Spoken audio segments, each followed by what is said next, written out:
Shalom Aleichem, on est dans Siman Taf Tzadik Dalet, à la Chod de Shavuot. Nous dit le Rav Tzrichim Leizer Shelo Le'echol Machale Chalav Achar Basar Ki Im Ka'avor Shesh Sha'ot HaTorah Ya'aseh וגם בחג השבועות יש להיזהר בזה, דלא כמי שכתב שבחג השבועות יכולים להקל יותר מנהגנו של לאכול תחילה מאכלי חלב ואחר קינוח והדחה כמשפט אוכלים מאכלי בשר. Il dit le Rav, il faut faire très attention de ne pas mélanger en premier le lait et la viande, pas de, même si quelqu'un est mange séparé, mais d'attendre l'heure qu'il faut. Après qu'on a mangé de la viande, il faut attendre 6 heures. Comme ça, c'est le minhag de tout Am Israël d'attendre 6 heures après qu'on a mangé de la viande. Et ça, il faut faire très attention. Même Shavuot, il y en a que, qu'est-ce qu'ils ont fait?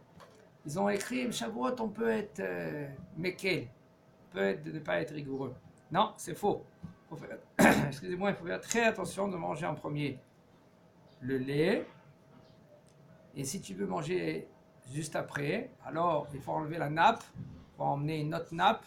Il faut faire très attention, on verra le pain aussi, il faut changer de pain.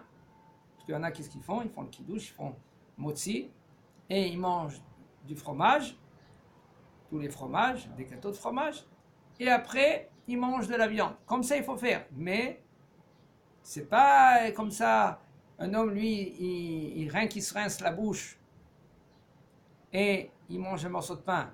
Fais attention, se rincer les mains, parce que tu as touché du fromage. Le pain que tu as mangé avec le fromage, ce fromage-là maintenant, quand tu as utilisé avec le pain, excusez-moi, quand tu as utilisé avec le fromage, c'est sûr qu'il reste des traces de fromage sur le pain, parce que tu ne fais pas attention, tu as pris le pain, tu as pris le fromage, maintenant tu reprends le pain, tu coupes. Alors c'est sûr que le pain qu'il est sur une table de fromage, tu ne vas pas utiliser pour manger de la viande avec. Ça c'est clair. Seulement si maintenant vraiment le bonhomme, lui, il fait très très attention, il a une table spéciale rien que pour couper le pain, ses mains, il vérifie, où il a coupé déjà des tranches après qu'il a fait Netilat Yadayim, etc., etc. Tout cela, c'est difficile à gérer. Mais il faut faire très attention de séparer bien le lait et la viande. Oui, Khaïd. Quand vous dites se laver les mains, c'est se laver les mains ou ça va faire Netilat? Ça va les mains. Ah, juste ça. Il y a 3 sortes de Netilat Yadayim. Il y a Netilat Yadayim pour manger. Okay. Le pain. On fait Netilat Yadayim 3 fois à droite, 3 fois à gauche. Il y a la Netilat Yadayim quand on se lève le matin, qu'on fait 6 fois aussi, mais 6 fois en premier droite, gauche, droite, gauche, droite, gauche. Il y a une autre Netilat Yadayim quand on se lève le matin, quand on se lève des toilettes et quand on se lève du matin, c'est pareil. D'accord? Mais il y en a encore une autre sorte de Netilat Yadayim que ça s'appelle Netilat Yadayim. En Tiboulot Bemashke, c'est Netilat Yadayim, mais on fait sans bracha. Tiboulot Bemashke, ça veut dire que quand on doit tremper, on a un aliment dans les 7 sortes de boissons, okay? De l'eau, de la rosée, de l'huile. Quand on parle de l'huile, c'est de l'huile d'olive, pas de l'huile de soja ou canola. Tout c'est du lait, du miel, etc. Il y a 7 sortes. Là, on est obligé de faire la Netilat Yadayim comme pour manger, mais sans bracha. Il y a une autre sorte de Netilat Yadayim, ça s'appelle Maïm Aharonim. Cette Maïm Aharonim, là maintenant, c'est pas obligé de faire avec un keli. On peut le faire cela même sans keli. Rien que passer les doigts sous le robinet. On peut faire ainsi aussi. Okay? Et tout ça, c'est une sorte de Netilat Yadayim. C'est Maïm Emsaïm, Maïm Aharonim, et Maïm Rishonim. C'est mieux avec Keli, Maïm Aharonim? C'est bien, c'est bien. C'est bien. Mais si quelqu'un il fait avec le robinet, il n'y a aucun problème. Aucun problème. Ça veut dire que même quand on ne se lave pas les mains, admettons, j'ai mangé le lait et après la viande, c'est considéré comme si je mélangeais les deux. Je viens de manger le lait, j'enchaîne la viande, mais j'ai pas lavé les mains entre les deux. C'est pas que tu as mangé les deux. Et là, c'est sûr que tu as puisque tu as touché. Si maintenant c'est sûr que tu n'as pas fait attention, tu n'as pas touché le lait. Non, Tu manges avec la fourchette. Moi je parle si je l'ai touché. Ça Alors il y a un compte problème, comme, bataille. C'est des restes de la graisse du fromage dans tes mains. Et même aussi peu que ça compte comme. Bien sûr. C'est pas Issour Torah. Le Issour Torah, c'est écrit 3 fois dans la Torah, Lote Bashel Gdi Bechal Edimo. On n'a pas le droit de cuire le lait et la viande. Ça, c'est Issour Torah. Alors, il y a Issour de cuire, il y a une interdiction de Assour de cuire le lait et la viande ensemble. Il y a une interdiction de le manger. Si c'est Baté Beshishim, c'est Baté Beshishim. Bon, moi, je ne parle pas maintenant, je parle maintenant de Issour Torah. Qu'est-ce que ça veut dire? De fromage, c'est sûr, c'est bon, ce qu'on sent. Pas de la graisse. Bien sûr. C'est Mais sûr quand que même, c'est j'ai. bon, mais- c'est j'ai- Shishim. Attends, moi, c'est Baté Beshishim. C'est quoi Il faut savoir, ok, lui il veut faire entrer un lien de Baté Beshishim. Baté Beshishim, ça veut dire qu'il est annulé parmi les 60. Il y a 60 fois la viande, Ah, mais il faut savoir que on n'a pas le droit de annuler un issou. Tu prends maintenant du lait, tu dis c'est bon, excuse-moi, tu prends un morceau de viande, tu dis c'est bon, mais Baté Beshishim, tu mets dans un bol de lait de 160 fois. Si c'est pas fait exprès. Oh, d'accord. Alors maintenant, la halakha, elle dit, tu es obligé de te rincer la bouche, de manger quelque chose et te rincer les mains avant de manger de la viande. Même si t'as oublié. Pas fait exprès non Si plus. c'est pas fait exprès et tout cela, alors Bediavat. Et encore, c'est peut-être pas passé Beshishim, parce que quand tu prends un morceau de pain avec ta main, quand ta main elle est déjà pleine de graisse de fromage que tu n'as pas lavé, c'est pas Beshishim. Tu mets maintenant ce morceau de pain et qu'est-ce qui se passe? Et tu as mangé un morceau de viande, de la sauce et tout cela, eh bien, c'est un problème. Bien, il faut faire très attention. Je dis le Rav, de toute façon, la halakha, elle est comme ça. Je répète la halakha. Un homme que lui, qui mange, il a décidé de manger en premier le lait ou des fromages avant de faire motzi, avant de manger de la viande. C'est possible. Ça veut dire, il fait motzi, il fait kiddush, après kiddush, il fait motzi, après motzi, il mange du fromage avec le pain. Maintenant, il prend la nappe, il change de nappe, change les kélim, les ustensiles, il se rince les mains, il change de pain et il peut manger tout de suite après de la viande. Et il n'y a aucun problème. Mais pas l'inverse. Et même si c'est des fromages qui sont durs comme le gruyère, comme le roquefort, que en général en France, ils disent que il faut attendre 6 heures.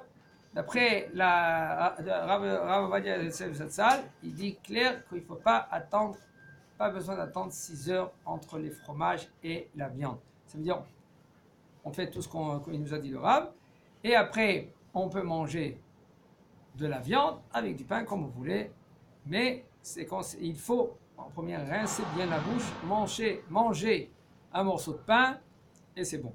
מצווה לאכול ביום טוב בשר בהמה לקיים בזה מצוות שמחת החג שאין שמחה אלא בבשר בהמה ואף על פי שעיקר המצווה בבשר בהמה מי שאינו יכול לאכול בשר בהמה מטעמי בריאות או כשרות יכול לקיים מצוות שמחת בבשר עוף. Il nous dit le Rav, c'est une mitzvah de manger la viande Yom Tov et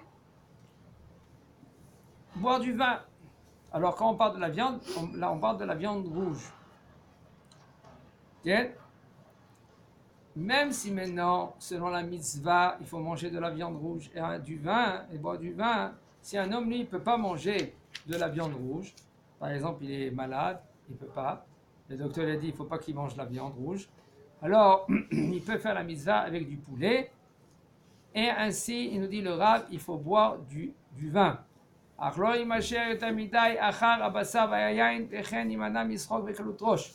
nous dit le Rav, il ne faut pas que maintenant, il va selon le vin et la viande, rien que, il y en a entre parenthèses, je vous dis, il y en a qui font ce jour-là, Yom Tov. Il y en a, en Israël, ils cherchent des moments pour faire à la hache, ça s'appelle, le michoui, faire la viande grillade. Alors il n'y a pas plus que ce jour-là de faire à la hache. La femme, Baruch Hashem, elle a déjà préparé un repas. Ou si c'est la veille de Shabbat comme cette année, c'est Motzei Shabbat, il y a Shabbat, il y a Motzei Shabbat. Alors, Yom Tov, l'après-midi, après que tu t'es reposé, tu as fait le kiddush, tu as mangé un peu des fromages avec ou du pain ou avec des maisonnotes. Quand tu te lèves, vers 1h, 2h, après que tu as fait une petite sieste, et bien là, tu peux faire la grillade avec la maison. il n'y a aucun problème. Au niveau de la halakha, il n'y a aucun problème. Ça s'appelle Besamarta Bechagecha Ve'aita Ar Samer. En Simcha ele bebasar ve'yain. Il n'y a pas de la joie seulement quand il y a avec Yom Tov, on parle de la viande et du vin. Alors tu peux acheter des steaks, des entrecôtes et de faire la grillade chez toi à la maison et il n'y a aucun problème. Mais par contre, il faut faire attention d'allumer de feu à feu. Et même que quand tu fais du vent et ça s'éteint, tu ne veux pas pour éteindre, tu veux que ça se rallume. Alors il n'y a aucun problème. Rien qu'à la fin, il faut que tu laisses que ça s'éteigne tout seul. Ou sinon, si quelqu'un il a quelque chose d'électrique, un mangal. Mangal, ça veut dire un endroit. électrique. Hein? Barbecue électrique. Par exemple, barbecue électrique Gaz. ou à gaz. Si c'est électrique, alors il met Shan Shabbat. Il met une minuterie. Et si maintenant c'est à gaz, il y a aujourd'hui Chagaz. Qu'est-ce que ça veut dire Chagaz? C'est un truc carré comme ça. Okay? Tu branches ta gazinière et tu tournes le bouton, tu allumes de feu à feu, et après, avec le temps, par exemple, tu as mis une heure, tu as mis 2 heures, tu as mis 20 minutes, après, doucement, ça s'éteint de lui-même. Ça s'appelle Grama Beyom Tov, c'est moutard. Alors, c'est moutard de faire cela. Au moins, tu as évité ta femme à faire un repas, et toi, tu as fait la simcha de Bassar Veyain Yom Tov. Comme ça, il y en a beaucoup des rabbanim qui font comme ça. Nous, on n'en aura pas de grillade cette année. Oh, Ici. pourquoi? Je sais pas comment. Non, je ne sais pas. Il faut voir la yeshiva, qu'est-ce qu'elle dit. Okay. Il dit le Rav, Echen, Ishte, Yain, Vesimcha, Valoim Hashem. Mais par contre, il dit le Rav, faites très attention quand on boit du vin, on est un peu fatigué, alors ça peut y aller vite. Le bonhomme, lui, maintenant, il peut perdre ce jour-là, que c'est un jour qui est très sacré. La Gemara, elle dit que Rabbi Eliezer, il dit Chatzio Lachem, Chatzio la Hashem. Il faut savoir, qu'est-ce que ça veut dire Chatzio Lachem, Chatzio la Hashem? La moitié, c'est pour nous. Et la moitié, c'est pour Akadosh Baruch Hu. Ça veut dire que ce jour-là, il faut manger, il faut bien manger, il faut être saméach avec la viande, du vin, etc. Mais pas trop y aller à l'extrême de se bourrer, qu'en fin de compte, tu vas perdre, que c'est un jour qui est très important, que ce jour-là, maintenant, c'est pour toute l'année. Akadosh Baruch Hu va te donner la Torah pour toute l'année. Ça dépend comment, cette année, comment cette journée-là t'a puisé. Qu'est-ce que tu as puisé? Les lumières que tu as pris. Et si tu as pris des lumières, c'est-à-dire que tu as étudié ce jour-là, et bien là, maintenant, qu'est-ce qui se passe? Baruch Hashem, Kadosh Baruch Hu va te donner pour toute l'année d'étudier la Torah comme il faut. Ça dépend comment tu as investi. Ce jour-là, c'est un jour qui est très concentré.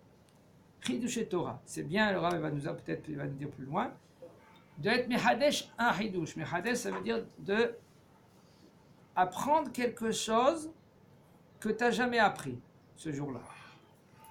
Ou, si tu as la capacité, Baruch Hashem, tu sais bien étudier, tu essaies de, par exemple avec les Midrashim ou avec le Chumash, tu essaies de être Mehadesh en Hidush. Mitzvah lesameach et anashim b'raou lahem, d'ayinu b'gadim et tarshitim na'im. ואת הקטנים בראו להם בקליעות וגוזים וגדנות וממתקים. C'est une mitzvah de réjouir les femmes. Alors il faut savoir, les femmes, on les réjouit comment? Ou avec des habits, ou avec des bijoux. C'est tout. Mais ça, c'est au moins pour la fête. Pour la fête, on a un devoir, une mitzvah de accomplir. Et pour les enfants, je ne vais pas leur donner des bijoux, parce que les enfants, pour eux, c'est des bonbons. Avant, c'était des clayotes et des gozim. Clayotes et gozim, c'est-à-dire les pistaches, tout cela, tout ça, les cacahuètes. Passe pas des jouets ou des trucs comme ça. Ou, non, tu vois, on va ici avec des gâteaux. Des gâteaux, des bonbons, des chocolats, sucreries, toutes ces choses-là. Par exemple, les bébés, les enfants, genre, si t'as un enfant... Je ne parle pas des bébés, moi. 10 ans, Les bébés, il n'y a pas de 8 ans, mitzvah de 10 ans. bébé. On parle qu'il a à partir de 6 ans, 7 ans, 8 ans. Ouais, qui est bébé encore. Il est jeune. אין מרקדים ואין מספקים ביום טוב, גזירה שמא יתקן כלי שיר, וכל שכן שאסור להשתמש בכלי נגינה להשמיע כל שיר ביום טוב. וכן אסור להפעיל טפ או מחשב מערב יום טוב כדי להשמיע ביום טוב תקליטים של שירים ומנגינות. ויש למחות במי שמקל בזה, כי אין לו על מה שיסמוך. Alors, même que c'est un jour qu'on doit être saméach, là, ça va vite. Les gens, ils veulent... Il dit le Rav, la halakha, il nous dit, nous, plus les séfarades que les ashkénazes, on n'a pas le droit de danser Yom Tov. Danser, ça veut dire que tu fais sauter un pied. après un autre pied. Ça s'appelle aussi danser. Mais si par exemple tu marches pied à côté de notre pied, et même que tu es comme ça, nanana, et tu chantes comme ça, il n'y a aucun problème, ça ne s'appelle pas danser. Mais de danser, C'est-à-dire quoi, si on saute les deux pieds en l'air? ouais, ça s'appelle danser. Mais si maintenant tu fais la ronde, ok, et tu fais pied à part pied, et même que tu chantes, tu fais nanana comme ça, ok, comme il y en a dans des smachot, alors il y a aucun problème, ça ne s'appelle pas danser.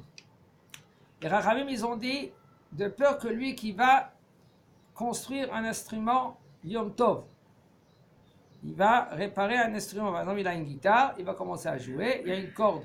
Il y a une corde, ça s'appelle la guitare, de la guitare. Ouais. Ouais, une corde de la guitare, elle s'est coupée, il va prendre une autre, il va arranger, ça s'appelle Metakel Mana, c'est Assoub et Yom Tov. Il faut savoir qu'on verra après les interdictions Yom Tov. Yom Tov, les interdictions de Yom Tov, et c'est comme Shabbat. À part, on verra deux choses, un peu plus, qu'il n'y a pas de l'issur Yom Tov, sinon Yom Tov, c'est comme Shabbat dans tous les melachot. Shabbat aussi, vous ne pouvez pas danser là-bas. Exactement, on n'a pas dansé, mais les Ashkénazes, ils ont aussi, ils n'ont pas le droit de danser, mais de taper par exemple, ils sont plus séméquels, il y a un Tosfot là-bas, dans Maseret Betzal Lamedvav, il dit là-bas, danser de peur qu'on construise un instrument. ouais, comme ça, mais Tosfot, lui, il est méquel dans cela, et les Ashkénazes, le Rama, lui, il est méquel sur le Tosfot, Mais qu'ils danser- disent là-bas que de Alors, nos à ce jours, moment-là, allumer du feu Yom Tov, on peut dire aussi qu'on a peur que si ça serait éteint, on va vouloir rallumer. C'est encore pire. non, non, non. Qu'est-ce qu'ils Chachamim, ils ont été gozés, qu'est-ce que la Torah l'a permis, elle a permis. La Torah t'a permis. Elle a permis, Ochel, Melechet Ochel Nefesh, tout ce qui est La Torah aussi, considéré. elle a permis de danser. Ce qu'elle n'a pas permis, c'est de réparer quelque chose. Après, c'est la Chachamim qui nous fait encore une barrière, Yes. mais ça n'a rien à voir. Danser et un instrument, c'est deux choses différentes. D'accord, alors ça c'est Tosfot, il dit comme ça, nous les séparades, on pense comme, pas comme Tosfot, et les poskim séparades, ils disent que on n'a pas le droit ni de danser et ni d'entendre de la musique. Par contre, s'il y a un mariage, il y avait un mariage la veille de Yom Tov, ok, et tu veux emmener un musicien goy maintenant qui veut jouer de la guitare, là, Mishum Simchat Khatan Vekala, ça sera moutar. Tu emmènes M. Dupont avec sa guitare et tu dis voilà, chante pour Simchat Khatan Vekala, et lui il chante, et même s'il veut danser, qu'il danse. Mais par contre, nous on n'a pas le droit de danser, on peut écouter la musique. Mais c'est pas comme un interdit de Shabbat de demander à un goy ce qu'on n'a pas le droit de faire. Oui, mais dans Simchat Khatan Vekala, c'est moutar. Ok. Il dit le Rav, et ainsi aussi c'est Assour la Shmia Tep. Un tep, ça veut dire un enregistreur, Ken, tu mets la musique, mais tu mets Shaon Shabbat, c'est-à-dire la minuterie, ainsi aussi c'est Assour. Ça veut dire qu'il va, par exemple, à 10h, 11h du matin, il va se déclencher lui-même, et là, tu vas entendre la musique Yom Tov, il dit le Rav, ça c'est Assour. Et même si quelqu'un que lui qui veut être moins, il veut pas être rigoureux, il dit écoute, moi je veux entendre, je veux kiffer Yom Tov, c'est Assour même, et il faut lui dire que tu sais, c'est Ziluta de Yom Tov. Mais Zalzel le Yom Tov, c'est-à-dire tu négliges le Yom Tov. Fais attention, il ne faut pas. Quoi là, mais Zalzel et Moadim, c'est grave. Celui-là qui néglige les Moadim, Hashem Yishmor, c'est très grave. Bien? La Gemara, elle dit, il y avait un homme que lui qui il a transgressé les fêtes. Hashem Yishmor, qu'est-ce qui s'est passé avec lui? Alors il faut faire très attention, parce que Akadosh Baruch Hu, il fait très attention aux barrières qu'ils ont mis les Chachamim. Et les Chachamim, ils n'ont pas mis les barrières pour embêter en Israël. Il faut savoir, ces barrières-là, c'est quelque chose qui est fondé, qui est très très profond. Les Chachamim, quand ils ont vu dans les sphères célestes qu'il y a lieu de faire des barrières, et après ils ont mis des barrières. Si ce n'était pas avec l'accord d'Akadosh Baruch Hu. Sinon, ils ne font pas des xérotes. Il y a des xérotes. Il y a des fois des décrets quand ils ont institués, et après ils ont annulé. Il y a beaucoup de décrets qu'ils ont annulés, parce qu'ils ont vu que dans certaines choses, il faut annuler. Dans certaines choses, il faut rester avec ces halachot-là, même que de nos jours, il n'y a plus de problème. On n'a pas le droit d'annuler, il faut faire très attention et discuter seulement si peut-être il y a des raisons. Et les Chachamim, ils ont vu. Parce qu'il y a un ta'am, il y a une raison. La Torah, elle te dit, et les Chachamim, ils te disent, suite à cela, il y a une raison suivante. Mashma, si la raison elle est plus là, ok, alors là, les Chachamim, ils peuvent voir si maintenant annuler ce décret-là qu'ils ont fait les Chachamim. Tout ça, c'est les Gdolé adorent à voir si c'est possible, annuler oui ou non. Mais de toute façon, je vous dis entre parenthèses, en général, on ne peut pas annuler parce qu'on n'est ni à la hauteur des Chachamim, ça fait 2000 ans en arrière, et ni à la grandeur. Je parle de Beminyan velo Bebinyan. Beminyan, ça veut dire combien des Chachamim, et Bebinyan, ça veut dire l'intelligence des Chachamim d'avant, en 2000 ans en avant, c'est pas comme un Chacham qui est aujourd'hui. Alors on n'a plus la force d'annuler un décret des Chachamim qu'ils ont institué. Seulement si à l'époque, oui, le tribunal, comme Rabbi Yohanan, il a institué et il a après annulé, okay? Chachamim, ils ont dit assourd de boire leur vin, assourd de prendre leur pain, assourd de manger leur huile. C'est assourd des goïms. Après, ils ont vu que l'huile, c'est impossible. Alors, ils ont annulé l'huile. Et le pain, ils ont dit rien que le pain de Balabait. Balabait, ça veut dire le pain d'un homme de la maison. Mais d'un boulanger, c'est pas assourd de manger un pain d'un boulanger goy. Mais oui, il y a un problème en France. Dans les boulangeries, ils mettent, oui, des graisses interdites. Et le feu, là. Alors le feu, selon la halakha, nous les séfarades, ça suffit que tu prends un kessam, ça veut dire un morceau de bois, et tu jettes dans le feu, c'est bon, c'est permis de manger ce pain. Pas besoin d'allumer le feu, pas besoin de rien faire. Selon la halakha, tu prends un petit kessam, un morceau de, par exemple, une allumette, tu vois, sans même que le goy ne te voit pas, tu vois le feu, ok? Tu jettes cette allumette-là. Dans une boulangerie comme ça, jeter une allumette. Par exemple, je te dis, par exemple. Ils vont dire c'est un fou. Voilà, tu ne peux pas faire ça. Tu peux pas faire ça. D'accord, mais on dit par exemple. Mais par exemple, mais à la Khaïma, on fait comment? On prend pas des exemples. Aujourd'hui, c'est presque difficile à le faire parce qu'il n'y a plus le four comme avant. Là, c'est à gaz. Mais s'il y a un four vraiment, tu rentres, tu as la possibilité de rentrer. Ou par exemple, l'usine et tu dis, Kvodarav, rentre. Et lui, il tac, il fait comme ça, il allume, il éteint, il allume. Il n'y a aucun problème de manger de ce pain-là. Mais, je dis, ça dépend de quoi elle est faite, la pâte. Je parle maintenant au niveau halakha. La halakha, c'est moutard de manger le pain qu'il est fait par les goïms. Seulement, ça suffit que tu peux jeter dans le tanour un kessam et c'est moutard. Pas besoin d'éteindre, d'allumer, rien du tout. Ça dépend, je dis, des ingrédients qu'ils mettent dedans. Parce qu'aujourd'hui, presque toutes les boulangeries, ils mettent de la graisse interdite. Presque tout. Mais il y a le problème de la grille aussi. Hein? Parce qu'ils font cuire les baguettes sur des grilles. Et alors? Et c'est les mêmes grilles qu'avec des baguettes où ils mettent du lardon et des... Voilà, mais c'est ça le problème. C'est ça le problème. Ah, mais ça, il y a partout, alors quoi tu Non, Voilà. Parfois, ils ont des trucs que pour le pain, en général. Alors maintenant, il y en a des boulangeries que eux, ils font pas tout cela. Comme il y en a quelqu'un, il m'a dit, je ne sais pas si on peut compter sur cela, je n'ai pas posé la question. Il va chez la boulangerie, il dit quels ingrédients que vous mettez dedans. Il est allergique et le bonhomme il a peur. Selon la halakha c'est mouta.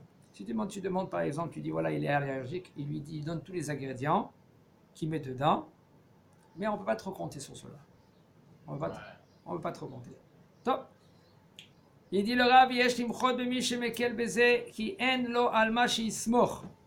Et un homme que lui qui veut s'appuyer sur cela maintenant qu'il mette la minuterie la veille de Yom Tov et entendre la musique, il faut leur dire gentiment, on n'a pas le droit d'écouter ça Yom Tov. Et un homme que lui, qu'il fait ainsi, il n'a pas sur qui s'appuyer, personne ne peut me permettre. Mikol sheken shasur laklit shirim betep recorder Yom Tov. La plus forte raison, c'est assour de enregistrer Yom Tov de la musique. Afilu aita vechona, même si maintenant, il a mis comment on dit tape recorder, ça veut dire l'enregistreur. Et puis maintenant, c'est lui qui parle, c'est lui qui chante et tout cela. Après, à la fin de Yom Tov, il s'écoute. Et là, il faut se réjouir Yom Tov, et c'est tout. Comme par exemple de chanter avec la bouche. Et on peut taper les mains, mais pas les mains. Nous, on fait comme ça, Béchinouille. Même Yom Tov, nous les séfarades. Les Ashkenazes, ils ont sur qui s'appuyer. S'ils font comme ça, ou c'est par exemple ils tapent, etc. Ils s'appuient sur le Tosfot. Chazak Obaou.